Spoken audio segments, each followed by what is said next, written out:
The Book of Joel.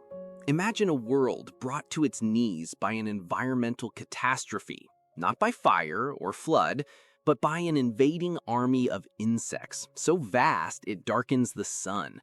This is the scene that opens the Book of Joel, the second of the 12 minor prophets in the Old Testament, placed right after Hosea's story of God's relentless love and before Amos's cry for social justice. Joel acts as a crucial hinge. It explores what happens when a community faces total disaster and what it takes to find a way back from the brink. The book is traditionally linked to a prophet named Joel, but the voice we hear is less a historical figure and more a passionate eyewitness. It's a voice that sees a swarm of insects and interprets it as a divine alarm bell, painting the scene with such vivid poetic language that you can almost hear the buzz of a million wings and feel the land turning to dust. This prophetic perspective doesn't just report on a crisis, it pulls the audience into the middle of it, forcing them to find its deeper meaning.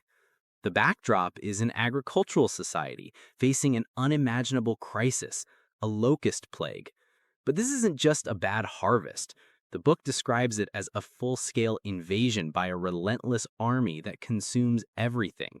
Fields are stripped bare, vines are chewed to the stalk, and even the bark is peeled from the fig trees.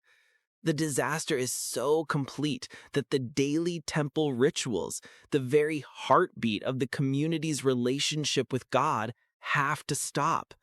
It's a moment of profound national despair. From this chaos, the book unfolds in a powerful two-act drama. The first half is the wake-up call. It details the locust invasion and issues an urgent, all-encompassing summons to repent. This isn't a quiet, private prayer. It's a call for a solemn assembly, a national emergency where everyone, from the priests to the elders, even newlyweds and nursing infants, must gather to fast, weep, and cry out to God. It's about a sincere, collective turning of the heart. The second half is the stunning reversal. After this genuine repentance, the story pivots. God responds with compassion, promising to drive out the invaders, restore the land to abundance, and heal the community's shame.